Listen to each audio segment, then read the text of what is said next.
All right, guys, time for an update on the 55. Still moving right along, worked every single day on it. As I stated earlier in some of the videos, can't really do a video every day or every couple of days because it's such small stuff, it doesn't really, it doesn't make good for a video in my opinion. Anyway, so for the last almost a week, I would say I've worked on small parts. I want to knock all the painting out, have all that stuff done on everything pretty much. That way assembly is going to be pretty much just a breeze. So there is lots of little parts to cars, as you may know. But anyway, I have lots of handmade parts that I'm having to finalize, trim them up, make them nice to get them ready for paint. So a lot of these parts have been Z-chromed, and there's a couple items that were 2K primed like last year. But anyway, I have went through and pretty much block sanded everything with 220 grit dry. A couple of the items I did 180 on, and then I went to 220. Anyway, like this, no joke, I've probably got 3 hours in it so far, and that's just block sanding it. This is my A-pillar gauge pod I made. It's a factory A-pillar for a hard top, and then I use muffler pipe and pipe caps and some tubing for standoffs. And it's a triple gauge pod from Autometer Gauges. Always like gauge pods on A-pillars and stuff, kind of from the G-body community, I guess. But anyway, I just thought it'd be a nice feature since I don't have the money to buy one of them, $800 to $1,000 new gauge clusters. I have my original that are restored, but it is modified a little bit and restored. Anyway, so this thing, it is very, very intricate getting around where all those little pieces of standoff pipe is to get those up off there. So I took a paint stick, a half of one, and I rounded one side of it and smoothed it up with sandpaper by hand to make it a nice rounded edge instead of square. And so I tightly wrapped the paper around it, and that way I can get up in here on this edge and work my way around and try to radius that where it's made on there. But anyway, I had a pinhole, a little bitty tiny pinhole on all three stems, so I had to put putty in there with a toothpick and stick it up in there. So that's how intricate it is. But that's going to end up being pretty sweet, I think. So I actually got this is like a piece of dense upholstery foam. It's just a remnant I have here. So a lot of the parts, I don't want to get them on my table because it has a lot of paint buildup on it, and it kind of scratches that primer. So I put the parts on here and I sand them on that if I have to, have it upside down or whatever. And this is also good for wiping off your sandpaper sanding residue, I guess, off of that. So. Another thing that is very irritating, these factory shift collars. These things are always rough around here, so if you just sand it and paint it, you'll know what I'm talking about. But when this is going to go gloss black, it had to be perfect. So these areas around this collar where the shift lever goes in, it was pretty much all high, had a high line around it. So I ended up taking a Roloc disc 36 and kind of ground that down flat, and then I put some putty on it. I've still got to finish blocking it out, but it'll end up looking really, really slick, hopefully. So I've got a lot of parts here on the floor. I don't know if you can see that in the camera. That is all parts from the last 3 days of sanding. The first day or two, a lot of the parts are in my house. After I sanded them, I took them in the house in the spare bedroom and put them on the table. But this is stuff from the last few days. And that air cleaner, the lid of that air cleaner is welded to the base, and I sectioned that base to make it narrower. There's a lot of work in the air cleaner basically, but that air cleaner lid, the description, because I got it off eBay, it was found in a dump, so it was very heavy pitted. There was no through rust, it was just very, very rough scaled, and I sandblasted it down to bare metal, so there was tons of pits to fix. And the cool part is I put 3 heavy coats of Z-chrome on that lid, just the lid basically, and almost all of it blocked out. I would say 95% of those pits blocked out. So there was some bigger craters that I did have to put some 2-part putty on. I did have a guy actually ask me what putty I used. is just, I mean, I pretty much use a lot of them. There's a lot of them out there, but it just depends on what's at the store at the time. But this is actually the second time I've bought this stuff. This is U-Pole Dolphin Glaze. It's a 2-part putty. I like this stuff. It spreads real nice, and it's like 20 bucks. So I really like this, and it's on the shelf at O'Reilly's for 20 bucks. I like it. What else? Man, some of the parts I had 2K'd like last summer and I thought were nice, and they weren't. Once I started sanding them down, like these rear interior garnish moldings for a hard top, both of them had creases here. So I had to do some hammer work on the back and then did some hand filing, and I had to go back and put some putty on there. But so also the ends of these, they got little sunk in spots right there on that little wide area. So I ended up having to putty the ends of them to make them nice and true. But it's just little stuff like that, you know.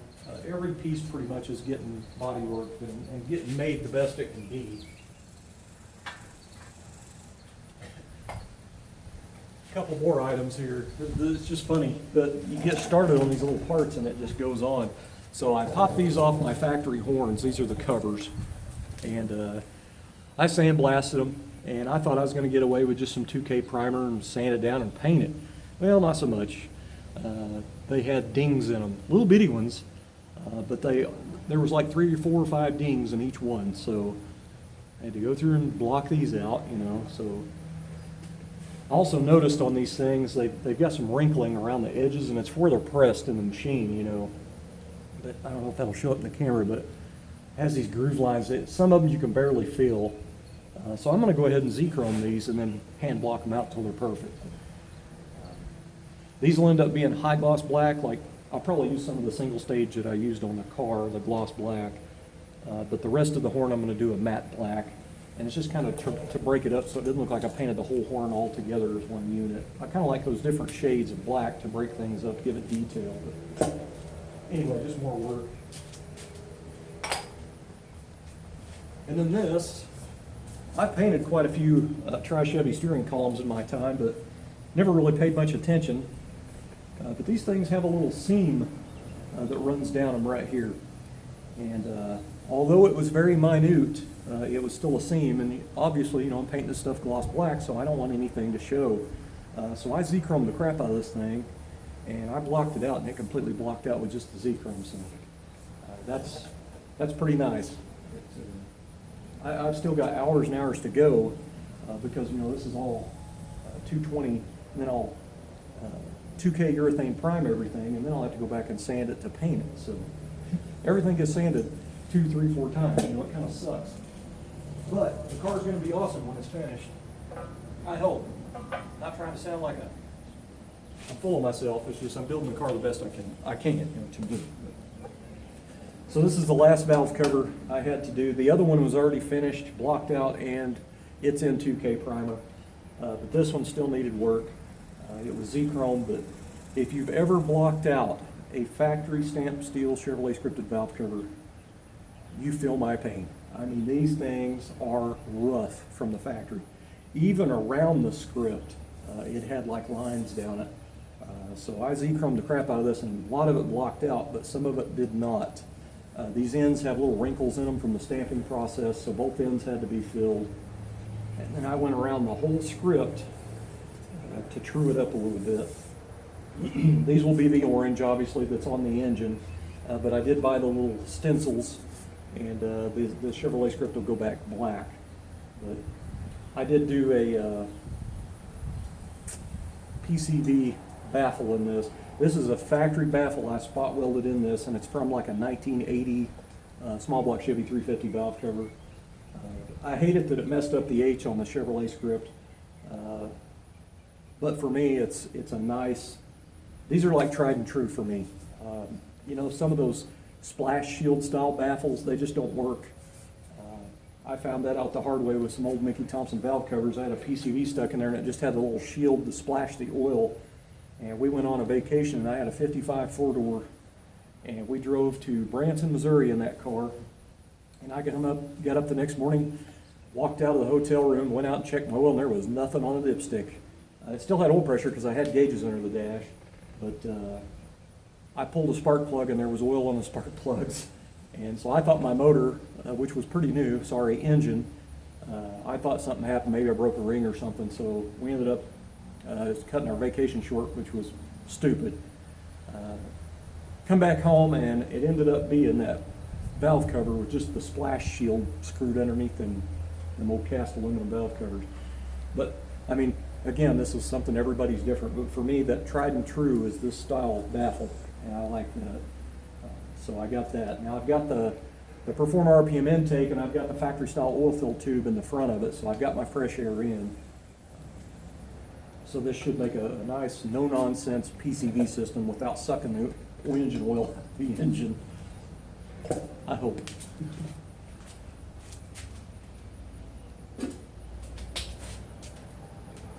Core support, it was a big job. I mean, there's quite a few hours in that core support. Those things are rough from the factory. If you've ever messed with a factory core support, I have always just sanded them, and you know, if there was big dents, I'd fix it. I've always pretty much just painted them. But when you really try to make something slick, these things have crease lines like wrinkles from the manufacturing process. So I ended up having to put a filler all the way around both sides of this and then block it. And then I get on this side, and this was all low down in here. This is a new top from Dan Chuck. And it had a few little tiny low spots in it, but it's from me welding bolts underneath there to put my loom clamps on to hold my wiring underneath there. So this is a really nice core support. It's probably the best one I've ever had. The lower unit of it, because most of them I've ever had, they've been pitted down here on the bottom, you know. And this one, it was pretty slick. I noticed a few little areas from the spot welding process where that little plate's welded on the bottom. So I ended up doing a little grinding work and then some filler work down there. But so this will end up being pretty slick. Just to be matte black, but it'll still be pretty nice. I even did some putty work on the bottom there, just to true it up. But anyway, guys, I mean, there's tons of parts to do. And this, I mean, I've showed this before, but this is what I am not looking forward to. Which, every one of these custom parts, it's a part I'm not looking forward to. The louvers in this cowl vent, I've got to do with paint stick and block every single one of them. Because if you've ever just painted one, they're not really that slick and flat and true. So I'm going to go in there to every one of them louvers with a paint stick and do that. Just to square them up, because this is Z-chrome, so I know it'll block out pretty good. But anyway, this cowl vent, I've shown it many times, but this piece, I cut out the louver section that's in the center, and this is part of an old hood. It was crashed in the front at a salvage I knew of. Anyway, so I grafted that in, but welded it in. And then what I didn't realize was doing that, I wanted my hood peak to go to the windshield. What I didn't realize is that the hood peak stops like I can't remember now because I'm going off memory, it's been a couple of years. It seems like it's like an inch from going all the way to the back of the hood. So I had to cut out the rear of the hood and section in another little piece and then cap the end of it to make it go all the way to meet this one. So that ended up being a can of worms. And also I took some, I think it was washers, like steel washers, and I cut them in half because these are just cut like half moon. They're open basically, like a spade. And so I put washers in there and I formed it all.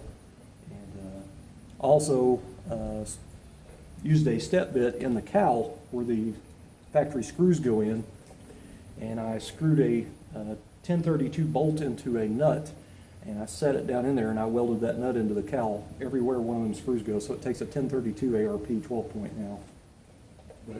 And I think I had to notch the back of the hood, like little square notches out for each bolt.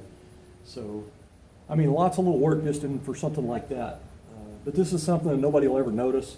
And if you've ever owned a lot of Tri-5s without air conditioning, I'll say, like on a summer night, to have your floor vents open, I love the cowl vent from the cool night air. It's just, there's no feeling like that to me. But, you know, I've drove several Tri-5s through the years from way back in my early 20s, and that's just one feature that I didn't want to, you know, I did think about just making this completely smooth, but I don't want to lose my cowl vents because I don't have air conditioning right now. I'll probably do vintage air later, but for now, I've got to rely on Mother Nature.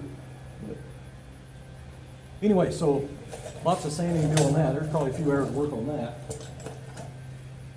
And these little deals here, I actually had a Tri-5 guy here the day before yesterday and seen these laying on the floor, and he wanted to know why I didn't put those on first and paint the car with them on there. These old drain gutters, they go up on the cowl. You know, technically they're supposed to be seam sealed to the body and everything, and they do channel water. If you don't have these in your car and you're getting wet carpet, that's a culprit. Could be, I should say.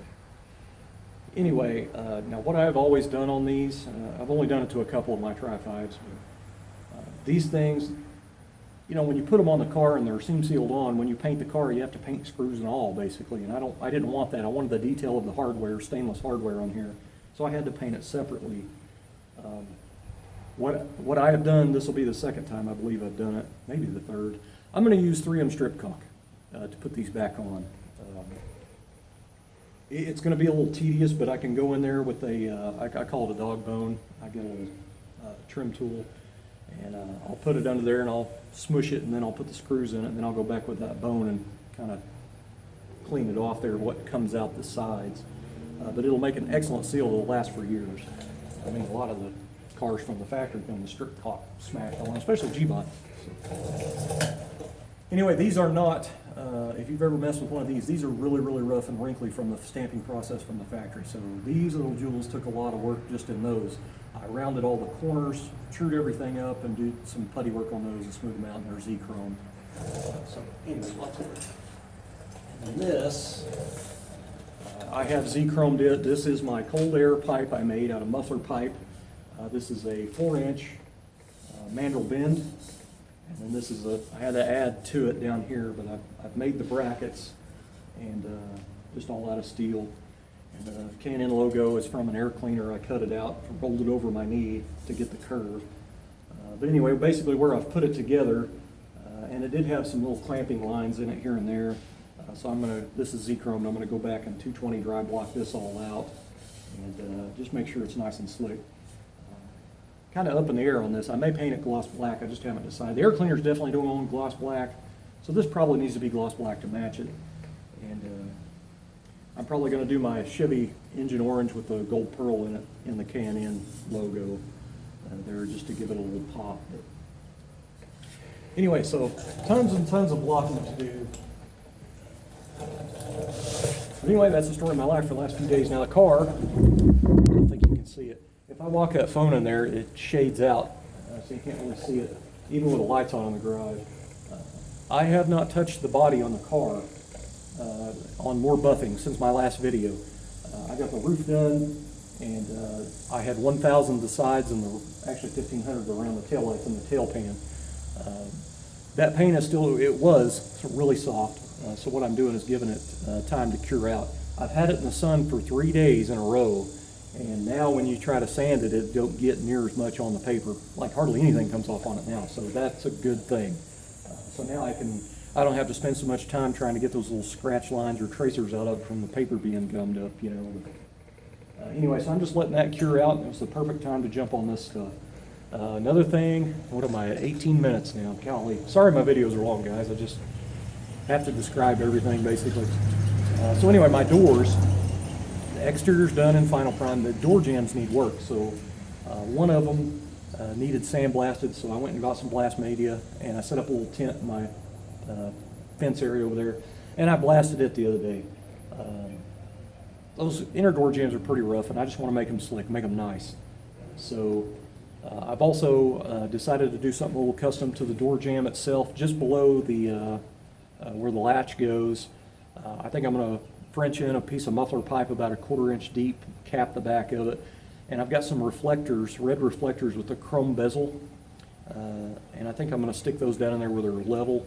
I have checked clearance with the window track that screws on at the back of the door, and I have enough room to do that.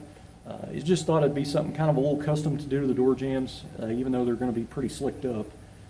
But I thought it'd be also a nice little safety feature if the door's open on the car at night, somebody's headlights would see that reflector because it'd be right below, you know, in that flat area of the door right there. But I'm not 100% if I'm going to do it because I am on a deadline, and it's, there's quite a few hours of work involved in that.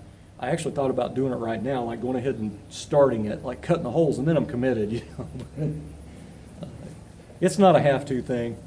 I'd like to do it. Anyway, 20-minute video, but that's the update on the 55.